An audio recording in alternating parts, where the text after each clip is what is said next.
Hi. Hello. Welcome to Kake Time. Today, we're talking again about Metalocalypse. Yeah, we didn't get to go into a lot of plot points because we were trying to keep it spoiler free, but we wanted to talk about it more. We shuffled around a lot of stuff, and I'd rather just lay it all out there, so let's do that. So I guess we'll just talk about this, assuming the people have seen Metalocalypse? Yeah, we could treat it either you can treat this as the viewer as a post-viewing party, and you can come and listen to what we have to say now that you've enjoyed the show. Or if you don't care about spoilers and you haven't watched it yet, this might help you decide to watch it. Yeah. Oh yeah, we can look at that one too. No. Yeah, we can look at either. Okay, yeah, whatever. We'll talk about Metalocalypse. So we could just start with the first plot-driven episode. Okay. Which is when they perform Go Into the Water. So actually they did set up for that episode a little bit because what are they called? The Tribunal? Yes. The Tribunal hired Dr. Roxo to infiltrate Mordhouse and try to find any secrets that they might have because Toki trusts him. Due to Dr. Roxo being able to find some plans for the stage that they were going to perform on. Later you see them looking at the General Crozier, looking at all of the blueprints for the stage. They plan an attack, General Crozier and the religious dude, the priest. I don't know his name. But they plan an attack on Death Clock without Silesia knowing. Optinson has an escape plan for the band, but the silver-faced man is there.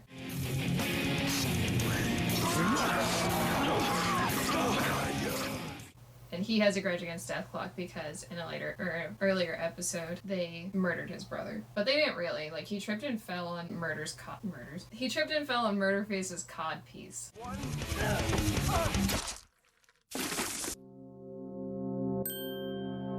Yeah. And he died like that. Yeah. So I want to talk about real quick in that episode, the season finale of the first season. Friggin' when they start playing Go Into the Water. Yeah. Just that whole part is so fucking cool. Yeah, it's really cool. Any I wish it was in higher definition somewhere. Yeah. Because it's just it's so fucking I was watching that, I was like, man, I wish this shit was in real life, that I could see the stage rising up and the fucking giant things spinning around. Yeah, the axes. That was so cool. Yeah, it's fucking sick.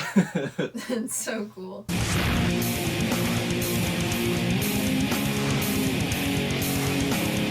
I feel the same way about, I think when they might have played the Galaxy in this performance, or was it let me see what song it was. Go for it. Well, I can't find what fucking video it is. It's when they're in that gigantic, in the sky, and it unfolds, and they're playing in the center of it. Yeah. That video is fucking sick. I can't remember what song it is. And I can't find it either. I tried. But yeah, that performance is really cool too. Oh, and the one where there was the political tension between... Yeah. Yeah, and there was the holograms of them. Yeah. That is a fucking sick performance. Yeah, they do. Snow cones. The Snow Cones episode. We might talk about that later. The silver-faced man has a grudge against Death Clock. So he shows up and he fires a rocket or something at one of their escape pods that's flying away, and it knocks Toki and Skwiskar off course. And then the rest of the band is found by General Crozier's army. But Toki and Skwiskar are found by the silver-faced man. And then Optinson shows up and beats the shit out of him. Yeah. That's my bread and butter you're f***ing with. Which creates a grudge against, a super grudge against Optinson. Whenever he sees Optinson, he doesn't even want to kill Death Clock anymore. He wants to kill Optinson. And then a bunch of the Clocketeers show up with battle axes and shields against fucking military grade weaponry. So they get beat. I mean, they kill a lot of General Crozier's men, but yeah, in the end General Crozier won. And what actually saves Pickles, Nathan, and Murderface is Silesia showing up, and he fucking does this thing, I think just with his fist, and then the priest's fucking eyes blow up and his entrails fucking spew out of his mouth, but he still keeps General Crozier alive because he has a use for him. So he just is sleep. He brainwashes him. Yeah, and General Crusher forgets, but he still has like nightmares about it. What's really cool about that episode too, at the end, the priest dude, when he dies, he says the Metalocalypse has begun, and then they're all looking down at him, and they're in the same position as the death theme when it's cutting to all of them. It says their names. Yeah. That shit's so cool. Yeah, it's really cool. The Metalocalypse has begun.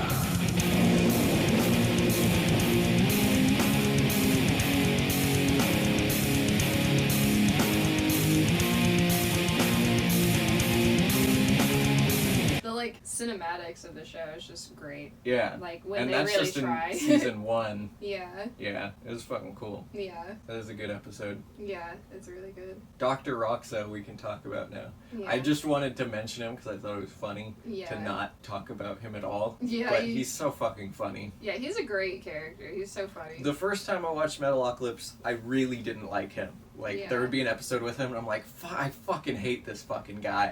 Like, he's so gross and weird. Yeah, and now I mean, he is gross and weird, Yeah. and I don't like him, like, as a person. Yeah, definitely obviously, not. but just the absurdity of him, I think, is very funny. Yeah, they did actually give him a little depth by making him care about Toki to an extent, but... Yeah, he comes in clutch in the Doomstar Requiem. Mm-hmm, he does. It's really funny, because it comes out of nowhere. Yeah.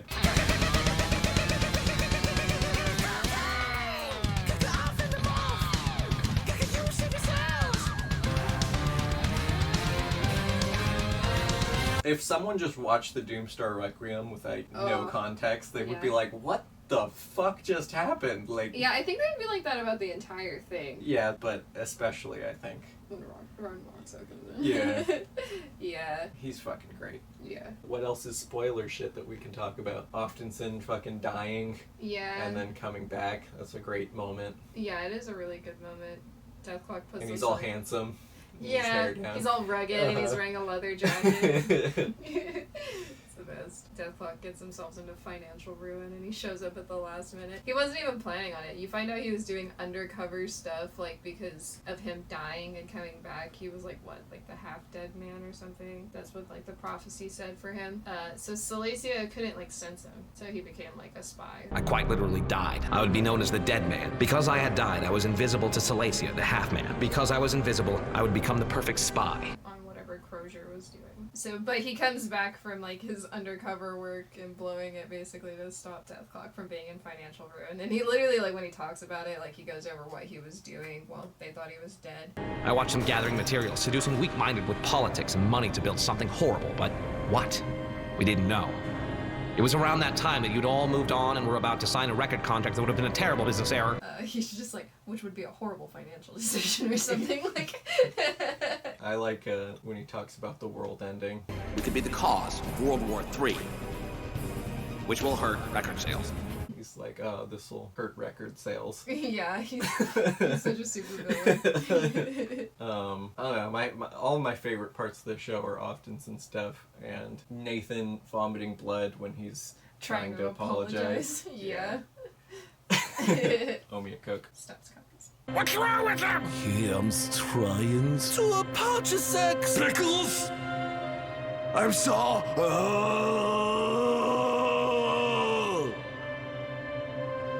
I'm sorry. I'm sorry.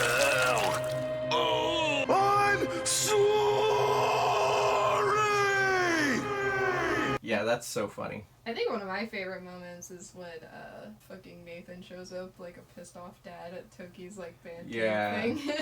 Yeah. Yeah, that was awesome. You mean this? Oops.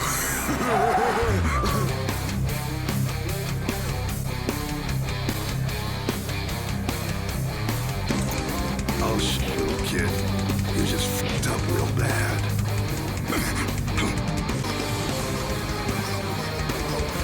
Tell me, which hand do you fret with? What hand do you fret with? That's so cool. Yeah, that's just such a great moment. Uh-huh. Especially because, like, they really, like, drill it in the second season finale that they're like, no, we can't care about each other. Like, I think that's the first time they really talk about it because Toki's being an alcoholic because his dad dies horribly. That's funny. Another great thing about that episode is when Toki saves Nathan, and as Nathan's like leaving with Toki, and it's really funny because he climbs all the way up on top of Mordhouse with Toki for like no reason, and then girl shows up, and then Toki knocks her out with the bottle, and then Nathan climbs back down. Like, well, why did they go up there then? I don't know. I like when they go to Toki's house and they're like, nah, we're cool. Yeah, we'll just stay out here in the freezing cold rather than deal with your weird family shit. Now let's go inside to see my father die. I think I'm just gonna wait here. Why don't you go then? I don't want to catch cancer. You know what? Cancer may be contagious. You know, I'm just putting that out there. So I'll wait here right before I freeze to death. Then I'll go inside, okay? All right, that's good. That's a good plan, Toki. You take care of that. I mean, it's your deal anyway. Yeah, his parents are so weird. I would do that too. I'd just be like, pass. Yeah. I'll get hyperthermia. I don't care. Yeah, I feel so bad for Toki. Yeah, he's so tragic, honestly. I love when he's trying to be not the kid-friendly member, and he's all walking around all creepy. I'll see you in your nightmares, dickweeds. Toki is losing his mind. He acting weird. And they just ignore him. He's catching the fucking living room on fire, and they're just ignoring him completely. And it's so funny. I'd like to recant a statement from the previous video. I said Murderface was my favorite character. That was a joke. Murderface is not my favorite character. It's either Toki or Oftenson. Toki's my favorite character. He's been my favorite character since I was a kid, though, so I don't think it's gonna change. I think Toki's emotionally stunted because of the abuse that he suffered from his parents. Yeah. Which, you know, definitely what they were going for, probably. Yeah, I read some wiki stuff, and one of the things I read said that Toki and Skwizdkar talk so similarly because not only are they both from fucking, like... Nordic countries. Yeah. But Toki's intentionally mimicking Skwizdkar's speech style. Yeah. Which is hinted at a lot, his, like, jealousy of Skwizdkar, and not him being lead guitarist, him just being a better guitarist in general. Yeah, Toki really looks up to Skwizdkar. I'd like to think that, like, Toki knew who Skwizdkar was when... yeah, that'd be cute. Yeah, that's just headcanon, though. Yeah, Toki, I mean, he, like, more than looks up to Skwizdkar. He, like, completely idolizes him. Like, he wants to be him. Yeah. But also, he gets a girlfriend that looks just like him at one point. It's a really, like, quick thing. He takes her to, like, a showing thing that they do, like, a red carpet thing, and she looks exactly like Skwizdkar. Yeah, and then in the Thunder Horse band... Yeah, he is Skwizdkar. He is Skwizdkar. Yeah, and then they all have their own, like, skull mugs. Toki is only seen using Skwizdkar's as far as I'm aware. I'm pretty sure he only has the Skwizdkar one. Yeah. When they're in the season finale, the first season, they're lying there and they think they're about to die, Skwizdkar and Toki. Yeah. And Toki's like, I always hated you. Skwizdkar's like, I know. I've always hated you, Skwizdkar. I know, Toki. I know. I still say Murderface is my least favorite of all the band members, but it's because he's a giant asshole. He is really funny, but like the fucking death sub when he's like eating the beans and he gets all fucking butthurt, so he just dumps them everywhere. Maybe take it easy on those beans, Murderface. Yeah, I know, man. Have a little decency. I mean, we're stuck together in a freaking submarine for... Fine, how about I starve to death? How's that? Excuse me. I boot the car on my feet. That shit's so funny. Sorry. Free ballin'. Free balling. He's hilarious. He's so fucking funny, but when I like, you know, stack up their actual personalities, I like Nathan a lot too. yeah, I like Nathan a lot. I like them all a lot. Yeah. It's hard to pick a favorite, That's fair. except Toki. Yeah, Toki's just great.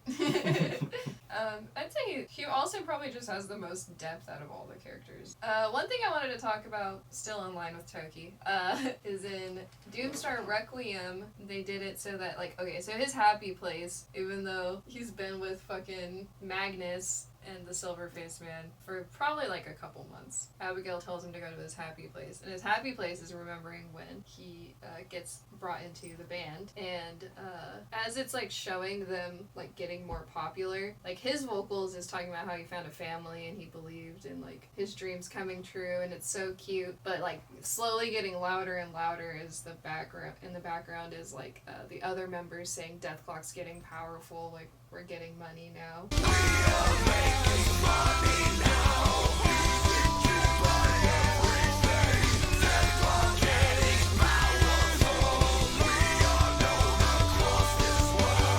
It's showing in the visuals too that they like Toki's happy because he found his family, but like the rest of the members just wanted like power and money. And it's just something that stuck out to me when we watched the Doomstar Requiem the last time. I don't know, it just shows what like Toki's priorities are versus the rest of the band. I love the visual gags for Squizgar and his guitar, like him playing the guitar in the fucking hot tub, and him just always doing the same little fucking thing.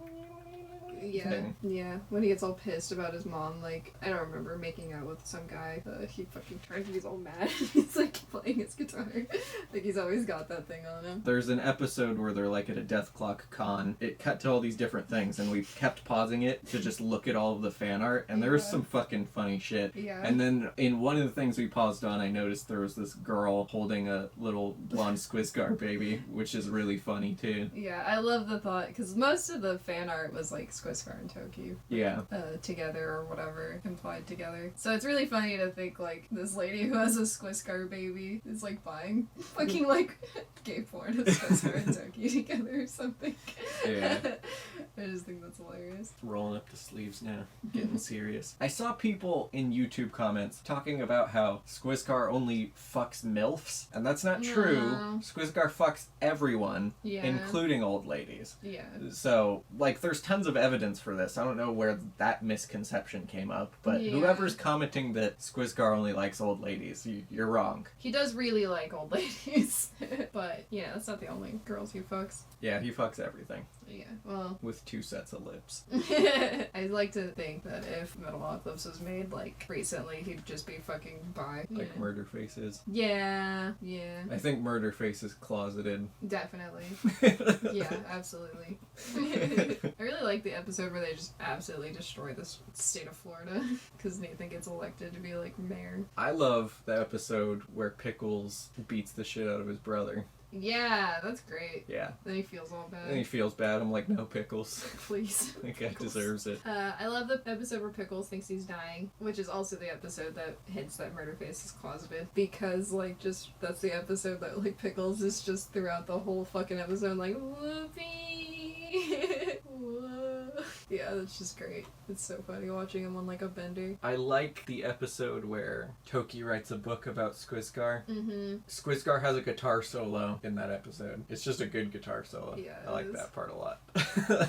I just like the music a lot. The show just has awesome music. I wish the Doomstar Requiem had more metal stuff in it. Yeah, like, my favorite songs from it usually are, like, because, like, one of my actual, like, favorite song from the Doomstar Requiem is what opens with Magnus. It's labeled Magnus and the Assassin. I just love listening to them. It's just cool. And I like, because they have different vocals for Toki than they usually do. I remember looking that up at one point. It's a different guy singing for him. But, like, Toki, like, for how little he sings, like, his contrast against, like, Magnus and the Silverface Man is just really cool to me. I like it a lot. In my last video, I mentioned there's no bar set for metal. Like, you don't need to be into metal to get into the show. And some people might be like, oh, well, what about all of the metal artists that are guest voice actors? And you have a point, but I didn't know that, and I still enjoyed Metalocalypse. I didn't know that until I was working on that last video. Yeah. And I was looking up clips and shit. There's a lot of metal artists who are guest voice actors and shit. The only one I knew about, it's not even really a metal voice actor, was Jack Black being in the Doomstar Requiem. Yeah, Jack Black's a metal artist. Acoustic metal. Hey, Mari. She said, I'm comfy now. Welcome to the show. I just really, really like the show. And I hope if you watch it, you enjoy it too. Yeah, it's a great show. I hope you love us. I hope you loved Metalocalypse. If you watched it because of the previous video, or you watch it because of this video, my mission has been accomplished, and Kayla's as well. Looking forward to that movie coming out. I also, between recording the Metalocalypse video and recording this one, watched all of Venture Brothers. Yeah. And I love that show so much. I'm excited for that movie to come out. Thank you for watching. Like, comment, subscribe. All of that stuff helps the algorithm show this video to other people. And the more people that see this, the more people hopefully enjoy it and subscribe. And the more subscribers I get, the closer I can get to the ads on this video actually giving me money instead of just YouTube. So that's how that works, and I would appreciate it if you did those things. If you know me and you like me and you want to support my horrible career decision, just comment something on this video. Comment anything. How was your day today? Comment that. I'll read it and I'll respond to you. And then it'll boost your engagement and people will subscribe to you. But you don't post videos, so. It's like that TikTok thing, the screenshot, and it's like, you give me engagement, I give you engagement, or you receive, or whatever. Follow me on Twitter at thingswithjake. Check out my link tree, linktr.ee/thingswithjake. And that's got all my shit on it, which is like 3 things. Some cool 3 things, though. See ya, space cowboy.